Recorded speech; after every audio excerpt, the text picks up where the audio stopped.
Ibrahim Traoré was moving quietly through the bustling street, his presence commanding respect.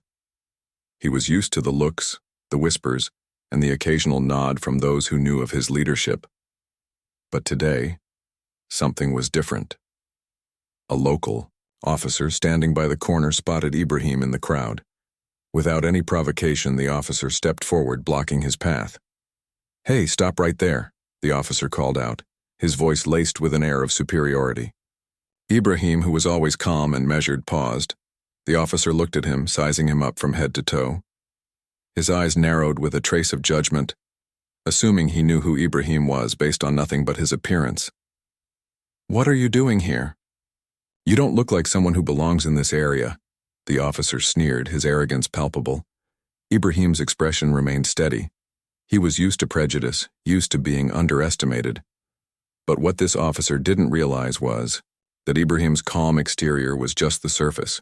Beneath it was the calm strength of a man who knew how to handle much worse than a biased police officer. The officer's hand rested on his baton, and the tension in the air grew thick. What Ibrahim Traoré didn't show was the fire that began to stir in him, a fire not fueled by anger but by a deep sense of justice. Without flinching, Ibrahim took a step back and met the officer's gaze.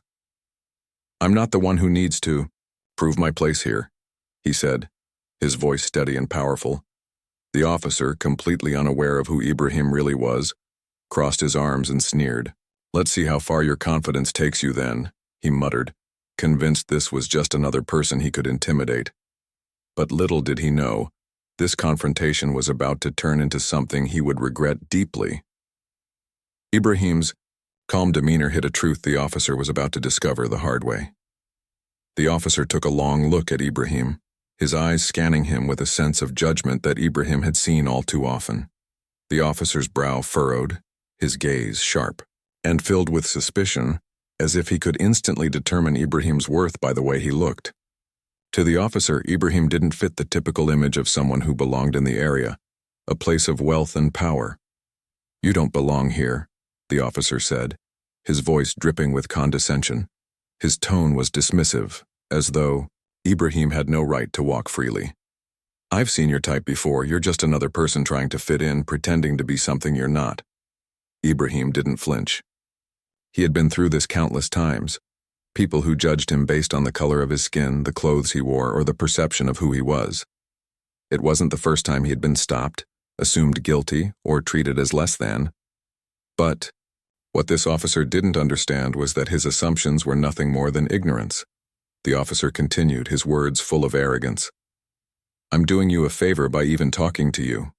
People like you have no business here." He leaned in closer, almost threatening, but Ibrahim didn't react. He had learned long ago that responding to prejudice with anger only gave it more power. "You're not welcome in this neighborhood," the officer added, clearly trying to provoke a reaction. He wanted to show control over someone he assumed was beneath him, but Ibrahim's eyes, calm and unwavering, locked onto his. He wasn't fazed by the officer's words. What the officer didn't know was that Ibrahim wasn't just anyone. He wasn't just some ordinary man being mistreated by a random officer. He was Ibrahim Traoré, and this officer's assumptions were about to be shattered. Ibrahim stood there silent, as the officer's words continued to drip with arrogance. He could feel the heat of the officer's prejudice, the judgment that was being passed on to him without a single reason, other than his appearance. Yet Ibrahim's calmness never wavered. He didn't flinch, didn't raise his voice, and most importantly, he didn't let the officer's disrespect shake him. In moments like these, Ibrahim knew the real power wasn't in the confrontation, it was in how you handled it. His strength didn't come from fighting back with force, but from maintaining a composure that others found difficult to understand. The officer was hoping for a reaction, an outburst perhaps, or a moment of weakness, but Ibrahim was far too wise to fall into that trap. He could feel the tension in the air, the weight of the officer's assumptions pressing down on him. But Ibrahim wasn't in a rush to prove anything. With every word that the officer spat at him, Ibrahim remained grounded, his thoughts clear and focused. He understood that peace, in moments like this, wasn't a sign of weakness but a reflection of strength. With a slow, controlled breath, Ibrahim lifted his gaze to meet the officer's eyes. His expression was one of calm authority, an unwavering confidence that came not from arrogance but from knowing exactly who he was. "I'm not here to fight you," Ibrahim said, his voice steady and unshaken. "But if you're trying to test my patience, you've made a grave mistake." The officer paused, taken aback by the unshakable resolve in Ibrahim's voice. It was clear. Ibrahim wasn't intimidated. He wasn't a man who needed to prove his worth with force or aggression. His strength was in his calmness, his ability to stay composed no matter how high the tension rose. As the officer continued to stand in front of him, clearly expecting a different response, Ibrahim's eyes remained steady. He wasn't interested in a battle of words. His silence spoke louder than any accusation. The officer's demeanor shifted from dismissive to aggressive as he took a step closer, his eyes narrowing. His words came faster now, filled with contempt. "So you think you're above the rules, don't you?" he said, his voice louder, more forceful. "Just because you wear a suit and walk into this area, you think you deserve respect? You think you can just walk around like you own the place?" Ibrahim stood firm, his feet planted solidly on the ground. The officer's questions grew more personal, attempting to provoke a response. "Who do you think you are, walking around like you belong in places reserved for people with actual authority?" Despite the officer's growing hostility, Ibrahim did not react. His silence spoke volumes. He could feel the officer's anger building, each word attempting to chip away at his calm, but Ibrahim wasn't easily swayed. He had faced tougher challenges, seen much more in his years of leadership. The officer's aggression, though fierce, didn't faze him. The officer, desperate for some sort of reaction, stepped closer, his voice rising with frustration. "You think because you wear those clothes, walk that way, people are supposed to respect you? What gives you that right?" Ibrahim didn't flinch, didn't back down. His gaze remained steady, unwavering. The officer could see the intensity in his eyes, but there was no anger, only a calm strength that the officer couldn't comprehend. Ibrahim's silence, the way he refused to rise to the officer's bait, made it clear. Ibrahim wasn't here to be provoked, to be diminished. The officer grew increasingly agitated, his voice now full of tension. But Ibrahim's patience remained unbroken, his silence a wall the officer couldn't break. In this moment, the officer was beginning to realize the mistake he had made, not in stopping Ibrahim, but in underestimating the power of his composure. Ibrahim's quiet strength was something the officer had never encountered, and it was now becoming his greatest challenge. As the officer's frustration reached its peak, Ibrahim remained an unwavering presence in the face of his accusations. The officer, red-faced and riled up, continued to push his power, unaware of the storm he had just walked into. He leaned in, raising his voice, thinking he had the upper hand, but Ibrahim's silence was more than just composure. It was about to be the moment that would change everything. Ibrahim finally spoke, his voice calm and steady. "I'm not here for this," he said, pausing just long enough for the officer to lower his guard to think that he had won. Ibrahim's next words hit like a hammer, the shock cutting through the tension that had been building. "I'm the head of internal affairs," Ibrahim said flatly, his tone unchanged, his eyes still locked on the officer. "And you've just made a huge mistake." The officer froze. His eyes widened in disbelief as the weight of Ibrahim's words hit him like a freight train. It took a moment for him to process, but when the realization finally dawned, his face turned pale. The man he had been disrespecting, belittling, and assuming he could control was not just a random individual. He was someone who held immense power, someone who could easily make his life very difficult. For a split second, the officer's arrogance wavered, replaced by a deep sense of fear. His posture slumped, the confidence that had once filled him now completely gone. He had thought he could bully his way through this encounter, but in a heartbeat, Ibrahim had revealed the truth that shook the officer to his core. Ibrahim didn't raise his voice, didn't show any sign of anger. He simply stated the fact, and in doing so, he had turned the entire situation on its head. He wasn't just another person to be dismissed. He was the authority, And now the officer knew it. The officer swallowed hard, realizing his mistake too late. He had challenged the wrong man, and the weight of that realization hung in the air like a cloud. Ibrahim's calmness had not only diffused the situation, but had also put the officer in the most uncomfortable position imaginable, completely exposed.